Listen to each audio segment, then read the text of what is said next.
Good morning and welcome back to the LeMieux National Dressage Championships fan zone here on the final day of the championship. We've had a brilliant few days. I've been having a wonderful time here with the lovely Bobby Hayler. We've had a great few days, haven't we? We really have, and I think today just gets it even more exciting, doesn't it? With the incredible Lottie Fry, Richard Davison. We have, and youth teams later on. But kicking us off this morning, we want to find out a little bit more about British Dressage and what goes on behind the scenes, because there is so much to British Dressage other than just trotting down a centre line. So we've got the wonderful Charlotte Osborne, Manager of Training and Education. That's some title, Charlotte. And it's great to have you on the sofa because we were talking about education and the academy schemes yesterday, but we want to know a little bit more about what it is that British Dressage are doing, because from an outsider's point of view, I'm an eventer and I love my dressage, but you do kind of sometimes look at British Dressage and think, no, that's not for me. That's a bit untouchable. But luckily I'm involved with Team Quest and things like that, so I know a little bit of what you guys do. But can you just fill us in on the kind of things that British Dressage are up to? So with regards to getting involved with dressage, as you said, we talked about Team Quest as the associated championships. So there's lots of opportunities through competition to get involved with British Dressage. There's also the regional training. So the training side of things is a bit more my bag in terms of what I oversee on a day-to-day basis. We work with the regional development officers to put on camps, clinics, have a go days. That's a really great way to get into British Dressage as a starting point, maybe if you're not quite ready to go on and have a go at competition yet. I also manage the coaches and the coach development programs and activities. So it might even be that you're thinking about taking that step into dressage, and we have nearly 250 coaches at the moment that are listed on our register. So a really good starting point is heading over to our coach register and actually having a lesson with a dressage coach and seeing if it is something for you. They can help support you on that journey. So it's a really good starting point to get involved. And we are live on social media, so if you've got any questions about anything British Dressage, now is your time to send them in. It's so important. But we've had so many great guests on this stage, but even from the judging and things like that, Alex Harrison. But I know you've got loads of questions for Charlotte about British Dressage because you are so immersed in the world. Absolutely. I mean, I'm involved in it and every single day from a trainer and rider's perspective. But just explain again, I heard you say the have a go days. That sounds really interesting. Explain more for everyone that wants to have a go. So British Dressage has regional development officers and DOs, as they're now known, and they put on sessions which are, they might be test riding, they are ways to go along in a sort of lower pressure environment to have, literally have a go, try it out, get some feedback on your test. We do sort of test and train type sessions where you ride a test, you get a bit of feedback. So again, if you're not quite ready to take that step, it is a way of literally having a go. It's a really great sort of fun environment because the camps that we run, people go along with their friends, they stay away for the weekend, and some of them actually that's their horsey holiday for the year. So there's some really fun activities to get involved. And as I say, it's a low pressure environment. You can ask questions and really feel prepared before you take that step into competing.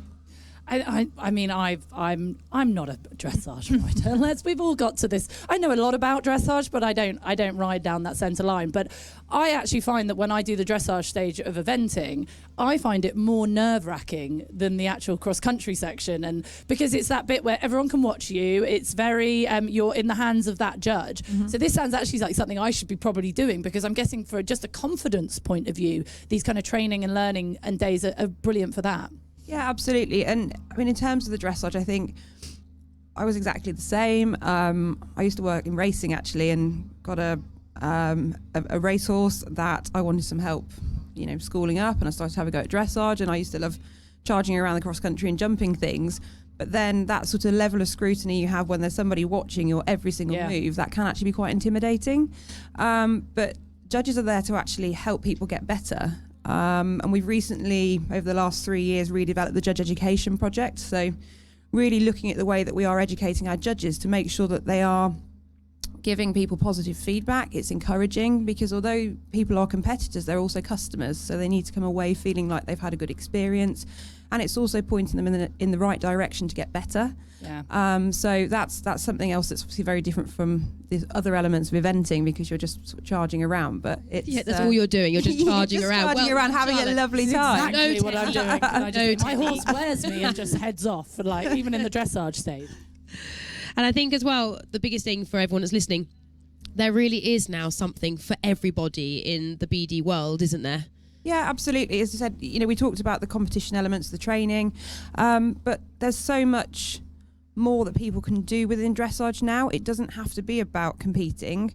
In terms of our volunteer network, we have hundreds of people behind the scenes, even here today, that are really helping to give something back to the sport and get involved. We have, you can become a judge if you want to support the sport, but you don't necessarily want to ride anymore. And that is kind of a transition out of competing for those that don't want to do it for anymore for whatever reason. There's also stewarding. We've got a huge team of stewards here today. So there's lots of ways you can actually get involved and be really quite close to the action. Our chief steward here today, Dan Chapman, he has seen some really great moments in the sport by being really at the front line. He's done that initially through volunteering. So there are lots of ways you can get involved. And let's talk nationals for a minute. Obviously, there's a huge team, like you said, so many people behind the scenes. You're a part of it as well. First of all, thank you for putting such a fantastic show on. I think everyone here can thank you for that. But where do you even start putting a show on like this? Well, from our perspective at BD, we have a very small team. It's less than 40 people. So we work really, really closely with Kelvin Bywater and Marine. They do an incredible job actually as our basically show director, show manager, and show direct literally. But him and his team, I think there were 70 people on site from last Thursday morning. And so just scoping all of this out with a brand new site, it took us actually years to do. And we're all very fond of Stoneleigh. And I think, it was such a great site I think very sort of nostalgic about Stoneleigh, in fact. So I think coming to a new site like Somerford, it actually took a couple of years of sort of planning this and visiting other sites and looking at what we could do. So it's been a couple of years in the making to get to last year, and obviously a bit of a full start with COVID, but there's various innovations that we've introduced this year. So using a keep, digital scoring, all of the things trying to make sport a little bit more sustainable as well. Obviously we've had some limited live streaming, but really the show atmosphere, it's about getting people here. It's about seeing it firsthand. Bums on seats, people. Get down here. Absolutely. Get to see us in the flesh. We do dances and everything. No, just one. There's a dance. But also about, we've introduced a third arena because our sport is growing. We want to make sure that, it is absolutely a championships. You have to qualify, you have to get there. We're looking for the best in the country. But by having a new site like this, it's given us real scope to expand how many classes, the range of classes. We've introduced the youth, the under-21s championships. There's various things that we've been able to put in by having a new site. And I think we just need to highlight again, we're joking about it, but to be able to keep a venue this incredible, like a mini international that we've spoken about a lot over the last 3 days, we really need people to come down and be a part of it, be here shopping, come through, buy tickets. There is really good shopping. There's great shopping. Really good we shopping. Would know. We've already been. May have purchased many things, which doesn't help. I've been to the LeMieux stand as well because it's right next to the press office, people. It's really important as well for our sponsors. So when you look at the trade stands here, many of these people are actually BD sponsors. They're helping to support the sport. And for them to continue to be able to do that, to sponsor regional classes, area festivals, it's really important that they also have that opportunity to sort of benefit from being involved with the sport. And that takes footfall. It's really important. So we're going to leave nationals, and obviously we're going to go convention, where you've chosen us. Yes. So let's. I'm very honoured. I know. My aunt. Two blondes. What more can they want? Oh, I suppose we had to invite Gareth, didn't we? We had to invite Michael. But Charlotte, talk to us about it. Convention. Okay, so the national convention this year will be at Hartpury College on the 26th and 27th of November. So slightly later slot this year. We have Michael Arberg and Gareth Hughes, who will be our headliners. But the concept is around Generation BD.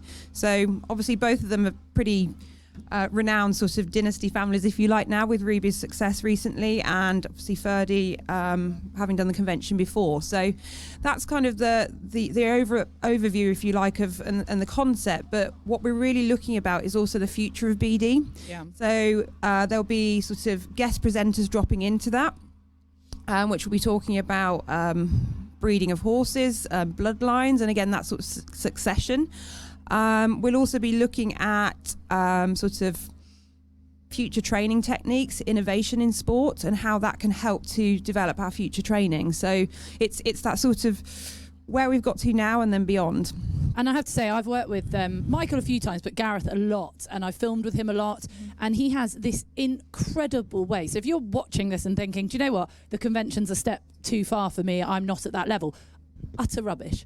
Honestly, he can explain something that even if you've never even dreamt of riding a half pass or even a leg yield, he can explain it to someone who can barely even do trot. He is unbelievable at breaking stuff down. So that's what's really exciting for someone like me, because I learned so much from those days. As Christoph Vest last year was amazing, but I just really feel like Gareth and Michael are really going to hit the nail on the head for every level. Yeah, absolutely. And there will be a flow of the levels from day 1 to day 2. So there will be sessions that I'll say amateur focused, but things that went down really well last time we had Michael do a guest session was pole work and takeaway exercises. Poles? You're dressage riders. What's going on? I know. But people really like that because it's an exercise they can take away, and they can use the poles really to help them within their training when they haven't got Mike standing there helping them. So that's what we're really looking at, but we'll be starting from prelim as well, because although the convention might sound like a really sort of headline, potentially maybe something that doesn't relate to everybody, it really is. There's something for everybody. There'll be trade stands there as well.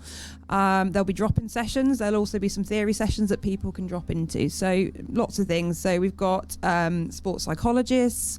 We will be having sessions around breeding, young horse production, all of that sort of stuff. And again, sustainable training methods for both people and horses, which is really important as well. And I think that's one of the reasons you kind of bring us in, because I'm there to kind of explain to the maybe not so knowledgeable, I can break it down a little bit, but then Bobby, what I really enjoy, and if people have questions that they're too scared to maybe ask the Gareths and the Michaels, send them to us and we are very happy to translate them. And that's what I love about you, Bobby. You are so good at translating what the top level riders do and breaking it down, and we love that, don't we? We love having the messages and we love being able to relay what maybe the top riders are doing. Absolutely, because at the end of the day, it's not a sport that's up here. It's accessible to everybody, and it's really important that everyone can understand that. And I think the convention is going to be a fantastic way of making it so everyone can be involved, everyone can have exercises to take home whatever level you ride you are. It's just going to be a really, really good thing. So I really recommend that you buy your tickets, which they get on the British Dressage website. That's right, British Dressage website, and they're also available through the Eventbrite portal as well. So. And you just one last question is more by curiosity. So we're talking about the next generation and that importance. And we've got two different kind of levels here. We've got Lottie Fry. I mean, she's coming later. Can you tell I'm excited? Breathing. I know. I'm so going to fangirl her. I'm so nervous. But we've got Lottie Fry, who is just so inspirational. But also, she is riding these Glamordales and Everdales that horses someone like me is never going to be anywhere near sitting on. But then you've got the Gemma Owens on something like Love Island. Have you found an impact from that kind of thing as well? Because actually, someone like Gemma going out and doing it and going actually explaining what the dancing horses is all about. I mean, these totally different things must actually be brilliant for British dressage. Yeah, it's just brought it into, yet again, you know, London did this for us as well, but it's that, again, next generation of people that are becoming aware of what dressage is and what it means. Again, chatting to some of the contractors on site this weekend as an example, they're eventers, they're into eventing. It's only last year that they actually saw freestyle to music really close, and they sat and watched the Grand Prix, and now they get it. They're saying this is something I really relate to. So hopefully that side and the music, I think that's something that people can really relate to as well. They might not understand the technical element of it, but you can really appreciate freestyle plans and how people are interpreting music on horses.